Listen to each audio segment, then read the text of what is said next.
नेहा ने घबराकर उस कमरे का दरवाजा जोर से बंद किया। उसके हाथ कांप रहे थे। दिल इतनी तेज धड़क रहा था जैसे सीने से बाहर निकल जाएगा। दरवाजा बंद करते ही अंदर से अचानक एक भारी डरावनी आवाज गूंजी। ये घर मेरा है, निकल जाओ यहाँ से। नेहा की सांस जैसे रुक गई। उसने एक पल भी वहां रुकने की हिम्मत नहीं की।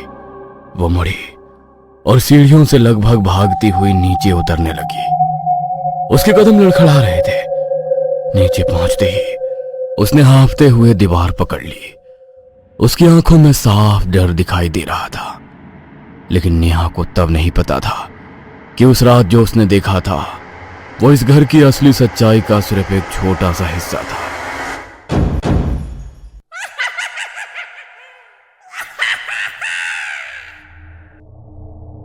कुछ महीने पहले अमित वर्मा एक सरकारी नौकरी करने वाला इंसान था। करीब 3 महीने पहले उसका ट्रांसफर शहर से दूर एक गांव में हुआ था। उसके परिवार में उसकी पत्नी नेहा, बेटा आरव और बेटी धृति थी। शुरुआत में अमित दफ्तर के पास बने एक छोटे से सरकारी क्वार्टर में रहने लगा। क्वार्टर छोटा था, कमरे कम थे और बच्चों के खेलने की जगह भी नहीं थी। करीब 2 महीने बाद अमित की मुलाकात एक स्टेट एजेंट से हुई। उसका नाम था रवि। एक दिन रवि अमित को एक घर दिखाने ले गया, गांव से थोड़ा बाहर, जहां चारों तरफ हरियाली थी। थोड़ा अंदर जाने पर एक पुराना लेकिन खूबसूरत घर दिखाई दिया। घर 2 मंजिला था, नीचे 3 कमरे और ऊपर 2 कमरे। घर के सामने एक गार्डन था। गार्डन में पुराने लोहे के 2 झूले लगे हुए थे। चारों तरफ बड़े बड़े पेड़ थे। थोड़ी दूर पर हाईवे था, लेकिन इतनी दूर कि गाड़ियों का शोर सुनाई नहीं देता था। ऊपर की एक खिड़की से हाईवे साफ दिखाई देता था और दूसरी खिड़की से अमित के ऑफिस की बिल्डिंग भी नजर आती थी। अमित को घर देखते ही पसंद आ गया। अब घर तो बहुत अच्छा है। किराया कितना है? बस 5,000 रुपए महीना। अमित सचमुच चौंक गया। इतना बड़ा घर सिर्फ 5,000? रवि ने हल्की मुस्कान के साथ जवाब दिया। इसके मालिक विदेश में रहते हैं। उन्होंने मुझे केयर टेकर रखा है। काफी सालों से ये घर बंद पड़ा है। मालिक को किराए की जरूरत नहीं है। मैंने ही उन्हें किराए पर देने का आइडिया दिया ताकि घर मेंटेन रहे। यह बात सुनकर अमित को जरा भी संकोच नहीं हुआ। रविवार के दिन अमित अपनी पत्नी और बच्चों को घर दिखाने ले आया। बच्चे घर देखकर बहुत खुश हो गए। आरव तुरंत झूले पर बैठ गया। धृति गार्डन में दौड़ने लगी, लेकिन नेहा घर के अंदर खड़ी होकर चारों तरफ देख रही थी। घर सुंदर था, लेकिन उसे थोड़ा अजीब लग रहा था। रवि जी, ये घर इतने सालों से बंद था? जी हाँ। और किराया भी इतना कम? घर पुराना है और शहर से दूर है। यहाँ कोई रहना नहीं चाहता। सब शहर में रहना चाहते हैं। इस इलाके के कई लोग अपने घर किराए पर देकर शहर चले गए हैं। कुछ ने घर बेच दिए और कुछ लोग बस छुट्टियों में यहाँ आते हैं। रवि की बातें सुनकर नेहा पूरी तरह संतुष्ट तो नहीं हुई, लेकिन अमित को घर बहुत पसंद आ चुका था। अमित ने रवि को टोकन दे दिया। अगले महीने वो अपने परिवार के साथ उस घर में रहने आ गया। अमित शुरू से ही नास्तिक था, इसलिए घर में गृह प्रवेश की पूजा नहीं हुई, ना ही घर में कोई मंदिर रखा गया। नेहा धीरे धीरे घर की सफाई करने लगी। 3-4 दिनों में नीचे के हिस्से की सफाई पूरी हो गई। सब नीचे ही रहने लगे। आरव और धृति ऊपर नीचे दौड़ते रहते थे, लेकिन नेहा उन्हें बार बार रोकती। ऊपर मत जाओ, वहाँ बहुत धूल मिट्टी है। जब तक ऊपर की सफाई नहीं होती कोई ऊपर नहीं जाएगा। तुम दोनों गार्डन में खेलो। अमित ने रवि से कहकर एक माली बुलवाया और गार्डन की सफाई करवा ली। गार्डन साफ होते ही बच्चे वहीं खेलते रहते थे। कुछ दिनों बाद नेहा ने ऊपर की सफाई शुरू की। ऊपर 2 कमरे थे। एक कमरा खुला था, दूसरे कमरे में ताला लगा हुआ था। नेहा ने पहले खुले कमरे की सफाई कर ली। फिर शाम को उसने अमित से कहा, ऊपर एक कमरे में ताला लगा है, रवि से कहकर चाबी बनवा लो। उस कमरे की जरूरत नहीं है, एक कमरा काफी है। अपना सारा सामान उसी कमरे में आ गया ना। अगर कोई मेहमान आए तो? आखिरकार अमित ने रवि को फोन किया। रवि ने चाबी बनाने वाले को भेजा। कमरा खुलवा दिया गया। नेहा ने उस कमरे की भी सफाई कर दी और उसी दिन के बाद घर में अजीब घटनाएं शुरू हुई जो धीरे धीरे सामने आई। घर का माहौल धीरे धीरे बदलने लगा। शुरुआत में ये छोटी छोटी बातें थी जिन्हें नजरअंदाज करना आसान था। एक रात अमित को ऑफिस से आने में देर हो गई थी। बच्चों को सुलाकर नेहा लिविंग रूम में उसका इंतजार कर रही थी। घर में अजीब सी खामोशी थी। तभी नेहा को ऐसा लगा जैसे उसके पीछे से कोई धीरे धीरे चलकर गुजरा हो। उसने तुरंत पीछे मुड़कर देखा, कोई नहीं था, लेकिन किचन की लाइट जल रही थी। नेहा कुछ पल उसे देखती रही। लाइट्स तो मैंने बंद की थी। वो किचन में गई और लाइट बंद कर दी। थोड़ी देर बाद अमित घर आ गया। उसने खाना खाया और अपने कमरे में चला गया। नेहा किचन में बर्तन साफ कर रही थी। तभी लिविंग रूम से हल्की सी आवाज आई। नेहा ने किचन से झांक कर देखा तो उसे एक परछाई दिखाई दी।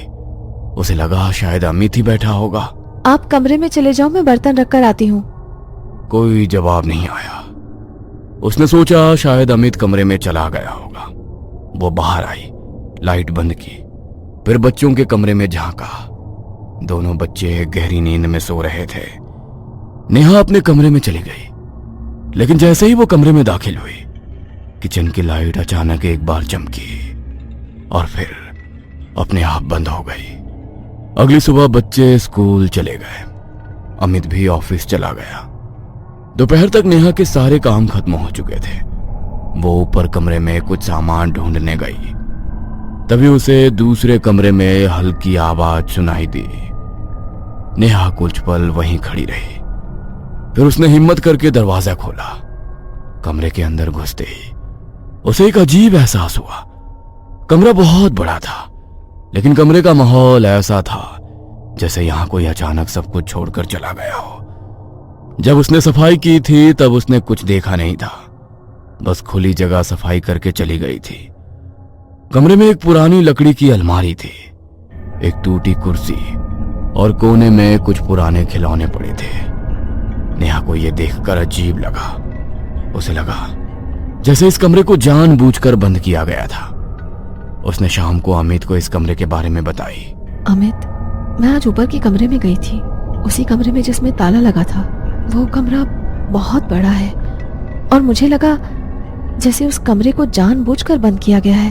पर अमित ने बस ये कहकर टाल दिया कि अरे घर काफी सालों से बंद था और शायद मालिक को जल्दबाजी में विदेश जाना पड़ गया होगा, इसलिए सब ऐसा ही पड़ा है।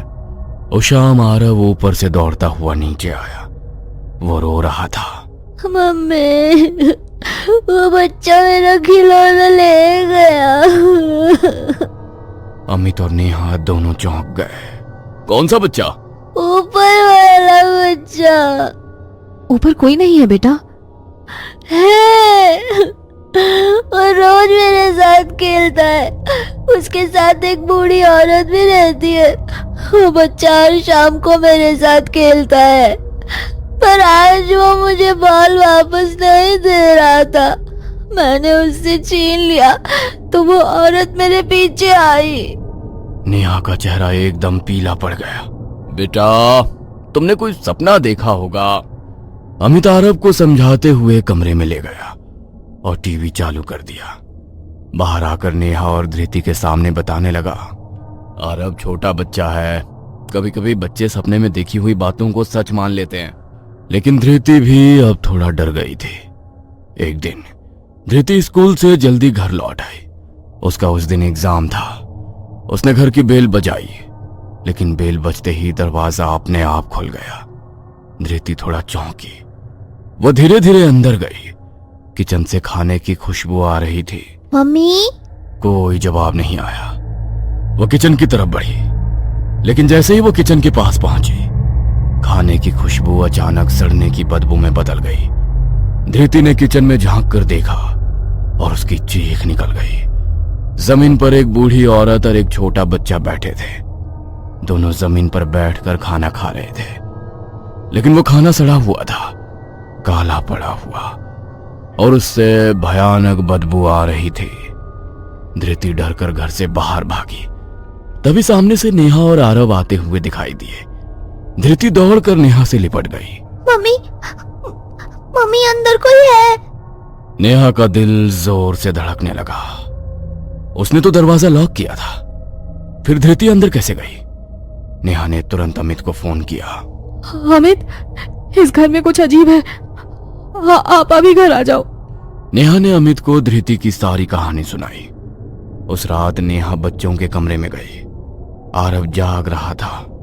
मम्मी, वो बच्चा मुझे खेलने के लिए बुला रहा है। कौन बच्चा? वही जो अपनी नानी के साथ ऊपर रहता है। धृति भी डरकर बोली। मम्मी, वो दोनों मुझे बार बार दिख रहे हैं। तभी अचानक ऊपर से कुछ गिरने की तेज आवाज आई। नेहा का दिल दहल गया। दोनों बच्चे भी डर गए। वो बच्चों को अमित के कमरे में ले गई। अमित सो रहा था। उसने बच्चों को वहीं बिठाया और धीरे धीरे ऊपर गई। पहले कमरे में सब ठीक था, फिर उसने दूसरे कमरे का दरवाजा खोला और वहीं उसने उन्हें देखा। एक बूढ़ी औरत और एक बच्चा दोनों जमीन पर पड़े थे। उनकी आंखें खुली हुई थीं, सीधा नेहा को देख रही थी। नेहा ने डरकर दरवाजा बंद किया। तभी अंदर से आवाज आई।